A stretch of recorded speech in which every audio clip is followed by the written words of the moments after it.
गांव बापस्ती की पहाड़ी पर एक मंदिर था जो कई वजहों से प्रसिद्ध था। बापस्ती के परिवारों में आपसी सौहार्द बना हुआ था। इसकी वजह उस मंदिर को ही बताया जाता है। अरे ओ विमला, ये इस मंदिर की कहानी क्या है रे? अरे ये मंदिर इस गांव के लिए बहुत ही शुभ है। अरे शुभ तो है, तो फिर भी लोग इस मंदिर से दूर क्यों रहते हैं? ये इतना वीरान क्यों रहता है? अरे बड़े बुजुर्ग कहते हैं कि मंदिर में आत्माओं का राज है जो लोगों की मदद करते हैं, लेकिन मंदिर से सभी को दूर भी रखते हैं। अरे ये कैसी आत्माएं हैं जो लोगों की मदद भी करते हैं और लोगों को मंदिर से दूर भी रखते हैं? अरे यही चलता आया है यहाँ पर, इसीलिए कोई कुछ बोलता नहीं। क्योंकि जिसके घर में कोई भी परेशानी होती है तो बताते हैं कि इस मंदिर से उन्हें मदद मिलती है। अरे वाह, ये तो अच्छी बात है।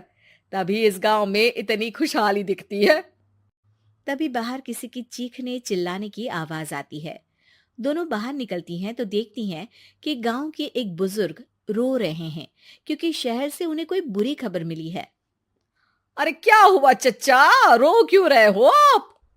हाँ चाचा, बताओ ना, हुआ क्या? अरे क्या बताऊं बेटे, मेरा बेटा शहर गया हुआ था कमाने, लेकिन आज खबर मिली है कि उसका एक्सीडेंट हो गया। वो अस्पताल में भर्ती है। अरे तो इसमें परेशान होने की क्या बात है चाचा, जाओ शहर और बेटे का इलाज करवाओ। हाँ चाचा, विमला सही कह रही है। आप शहर जाओ और इलाज करवाओ।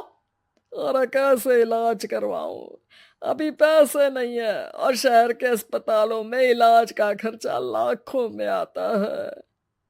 अरे चाचा, भगवान पर भरोसा रखो, कहीं ना कहीं से मदद जरूर मिल जाएगी। बस आज का दिन कैसे भी काट लो। अरे अब तो बेटा थोड़ा समय काटना भी मुश्किल होता जा रहा है। देख कमला, तू ही समझा चाचा को। अरे पैसों का कहीं ना कहीं से इंतजाम तो जरूर हो जाएगा। अरे चच्चा, जब विमला कह रही है तो थोड़ा उस पर भी भरोसा रखो। चलो आपको घर छोड़कर आ जाती हूँ। उसके बाद कमला उन बुजुर्ग को लेकर चली जाती है और विमला मंदिर की ओर चली जाती है। विमला मंदिर की सीढ़ियों पर चढ़ते हुए दूर से नजर आती है। उसके बाद वो आंखों से ओझल हो जाती है। उसी रात उस बुजुर्ग के घर के बाहर एक थैला रखा हुआ मिला।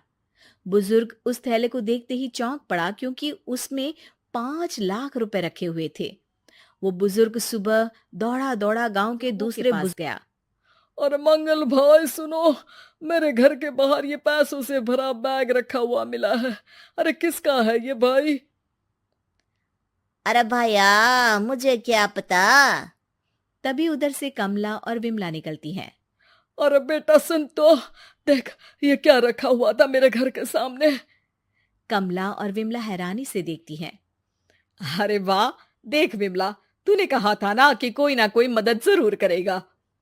अरे भगवान सबकी मदद करते हैं, ये पैसों की मदद भी भगवान ने ही भेजी है। और क्या। अब चच्चा सोच क्या रहे हो, शहर जाओ और बेटे का इलाज करवाओ। ठीक है बेटियों, जो तुम कहो। चलो निकलता हूँ शहर बेटे का इलाज करवाने के लिए। अरे विमला, एक बात तो बता, ये इन्हें मिले तो कैसे मिले पैसे? अरे मैं ना कहती थी कि ये मंदिर सबकी मुसीबतों में मदद भेजता है। अरे वाकई बड़ी पुण्य आत्मा है मंदिर में। सो तो है, लेकिन उनके बारे में लोगों को कम ही पता है। अच्छा, और तुम्हें क्या पता है? अ, जितना पता था वो तो बता दिया। ना रे ना, मैं नहीं मानती। तू कुछ तो छिपा रही है। अरे कुछ ना छिपा रही, जो पता था वो बता दिया।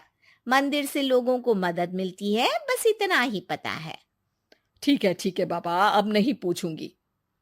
इसके बाद उसी रात कमला चुपचाप अपने कमरे से निकलती है और मंदिर की ओर चल पड़ती है। कमला धीरे धीरे मंदिर के दरवाजे पर पहुंचती है। अंदर से हल्की हल्की रोशनी आ रही थी। इसके बाद जो वो देखती है वो हैरान रह जाती है। कमला इसके बाद तेजी से वापस। दूसरे दिन सुबह सुबह अरे विमला, तू तो छिपी रुस्तम निकली। है? ऐसा क्या छिपा लिया मैंने? अरे तूने तो भनक ही नहीं लगने दी और चाचा की मदद भी कर दी। हैं? ये क्या कह रही हो? ऐसा कैसे कह सकती हो तुम? मैंने कोई मदद वदद नहीं की। अरे सब पता है मुझे, कल रात मैं गई थी मंदिर। तो क्या देखा? अरे तुम्हारा पति और कुछ लोग वहां दिखे। बोरियों में नोट भरे हुए थे और सभी नोट गिनने में लगे हुए थे। तो तुम्हें क्या लगा? वो क्या कर रहे थे? अरे मैं समझ गई कि वो लोग कहीं से डकैती कर पैसे लेकर यहाँ मंदिर के पीछे छिपाते हैं। अब जब तुम जान ही गई हो तो बता देती हूँ, लेकिन ये बात किसी को पता नहीं लगनी चाहिए। मेरे पति डकैती नहीं डालते हैं, बस उन लोगों से पैसे छीनते हैं जिन्होंने गलत तरीके से पैसे बनाए हैं। और फिर लोगों की मदद करते हैं। यही है वो पुण्य आत्माएं जो लोगों को मदद पहुंचाती है। अब समझी? हाँ, अब समझी उन पुण्य आत्माओं का चक्कर। सही है।